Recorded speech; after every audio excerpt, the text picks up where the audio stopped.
Josh K സാത്ത് YouTube ചാനലിലേക്ക് എല്ലാവർക്കും സ്വാഗതം. ഇന്നത്തെ നമ്മുടെ വീഡിയോയുടെ മെയിൻ ടോപ്പിക് എന്ന് പറയുന്നത് NCC ക്യാമ്പുകളാണ്.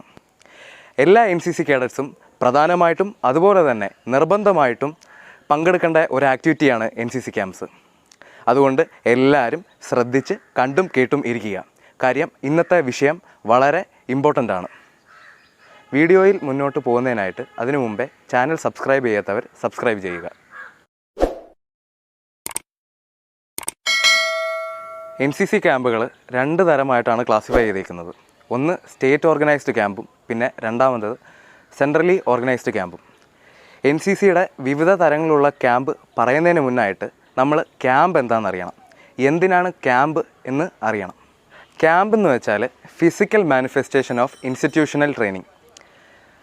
സിമ്പിളായിട്ട് പറഞ്ഞു കഴിഞ്ഞാൽ നമ്മൾ ഇൻസ്റ്റിറ്റ്യൂഷനിൽ അല്ലെങ്കിൽ കോളേജിൽ അല്ലെങ്കിൽ സ്കൂളിൽ കിട്ടുന്ന ട്രെയിനിങ് നമ്മൾ പുറത്ത് പ്രായോഗികമായി ഉപയോഗിക്കുന്നതിനെയാണ് ക്യാമ്പ് ട്രെയിനിങ് എന്ന് പറയുന്നത്. ഇനി എന്തിനാണ് ക്യാമ്പുകൾ? രണ്ട് കാര്യങ്ങളാണുള്ളത്. ഒന്ന്, ഒരു കേഡറ്റിൻ്റെ ഇന്നേറ്റ് ക്വാളിറ്റീസ് ഡെവലപ്പും അതുപോലെ തന്നെ ഇമ്പ്രൂവ് ചെയ്യാൻ. ഇന്നേറ്റ് ക്വാളിറ്റീസ് എന്ന് പറയുമ്പോൾ സെക്യുലർ ഔട്ട്ലുക്ക്, ഡിസിപ്ലിൻ, കോമറേഡ്ഷിപ്പ് എന്നിവയാണ് ഇന്നേറ്റ് ക്വാളിറ്റീസ്. അതുപോലെ തന്നെ നമ്മുടെ ടാലൻസും വളർത്താൻ വേണ്ടി ഒരവസരം ക്യാമ്പുകൾ തരുന്നതാണ്. രണ്ടാമത്തെ കാരണം എന്ന് പറയുന്നത് ഒരു റെജിമെൻറ്റഡ് വേ ഓഫ് ലൈഫ് ക്യാമ്പ് നമുക്കൊരു അവസരം തരുന്നതാണ്. രണ്ടാമത്തെ കാര്യം എന്ന് പറയുന്നത് റെജിമെൻറ്റഡ് വേ ഓഫ് ലൈഫ് ക്യാമ്പുകൾ നമുക്ക് തരുന്നതാണ്. റെജിമെൻറ്റഡ് വേ ഓഫ് ലൈഫ് എന്ന് പറയുന്നത് ഒരു മിലിറ്ററി അച്ചടക്കത്തുള്ള ഒരു ജീവിത രീതി ക്യാമ്പുകൾ നമുക്ക് നൽകുന്നതാണ്. ഓരോ വർഷവും NCCയിൽ 1450 ക്യാമ്പുകൾ നടത്തുന്നുണ്ട്. ഇനി NCCയിലെ വിവിധ ക്യാമ്പുകളെക്കുറിച്ച് നമുക്ക് പഠിക്കാം. ഞാൻ നേരത്തെ പറഞ്ഞതുപോലെ സ്റ്റേറ്റ് ഓർഗനൈസ്ഡ് ക്യാമ്പും അതുപോലെ തന്നെ സെൻട്രലി ഓർഗനൈസ്ഡ് ക്യാമ്പുകളുമുണ്ട്. സ്റ്റേറ്റ് ഓർഗനൈസ്ഡ് ക്യാമ്പ് എന്ന് പറയുന്നത് NCC ഡയറക്ടറേറ്റും സ്റ്റേറ്റുമായിട്ട് പ്ലാൻ ചെയ്യുന്ന ക്യാമ്പുകളെയാണ് സ്റ്റേറ്റ് ഓർഗനൈസ്ഡ് ക്യാമ്പ് എന്ന് പറയുന്നത്. അവയിൽ വരുന്നത് ATC അല്ലെങ്കിൽ കമ്പൈൻഡ് ATC എന്ന് പറയും. ആനുവൽ ട്രെയിനിങ് അല്ലെങ്കിൽ combined annual training. Annual training camp എന്ന് പറയുന്നത് ഒരു ബറ്റാലിയനിൽ കീഴിലുള്ള ഇൻസ്റ്റിറ്റ്യൂഷൻ പ്ലാൻ ചെയ്ത് ക്യാമ്പുകളാണ്.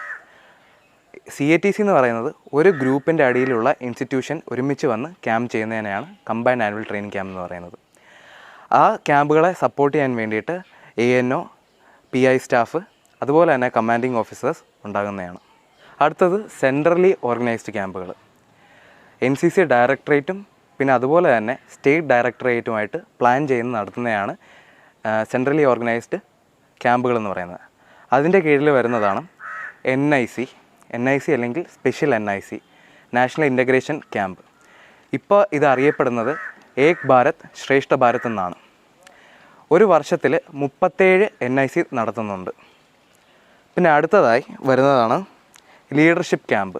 ഈ ലീഡർഷിപ്പ് ക്യാമ്പുകൾ രണ്ട് തരമാണുള്ളത്.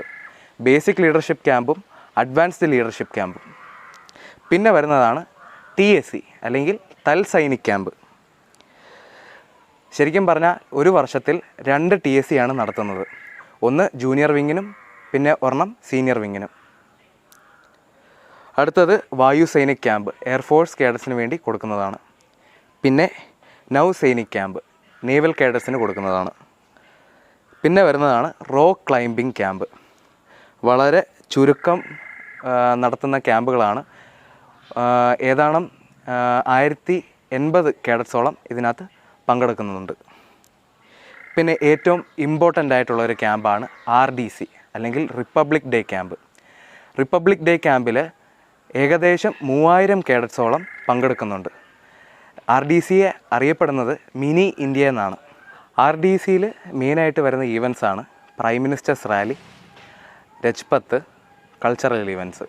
RDC കഴിഞ്ഞാൽ ഏറ്റവും വലിയൊരു ക്യാമ്പാണ് YEP അല്ലെങ്കിൽ യൂത്ത് എക്സ്ചേഞ്ച് പ്രോഗ്രാം.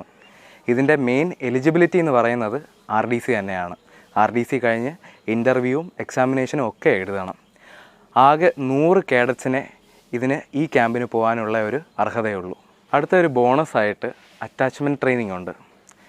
ഡയറക്റ്റ് ഒരു ആംഡ് ഫോഴ്സസ് യൂണിറ്റുമായിട്ട് നമ്മൾ ഡയറക്റ്റ് വർക്ക് ചെയ്യുന്നതിനെയാണ് അറ്റാച്ച്മെൻറ്റ് ട്രെയിനിങ് എന്ന് പറയുന്നത്. വളരെ ചുരുക്കം കേഡറ്റ്സിനെ പോകാൻ പറ്റത്തുള്ളൂ. ഏകദേശം ഒരു 20,000 കേഡറ്റ്സിനെ ഈ അറ്റാച്ച്മെൻറ്റ് ട്രെയിനിങ്ങിന് പോകാൻ പറ്റത്തുള്ളൂ. IMA അതുപോലെ തന്നെ ആർമി യൂണിറ്റ്സ്, പിന്നെ medical hospital attachment, naval attachment, അതുപോലെ തന്നെ എയർഫോഴ്സ് അറ്റാച്ച്മെൻറ്റ് എന്ന് പറയുന്ന ട്രെയിനിങ് കൊടുക്കുന്നുണ്ട് NCCയിൽ.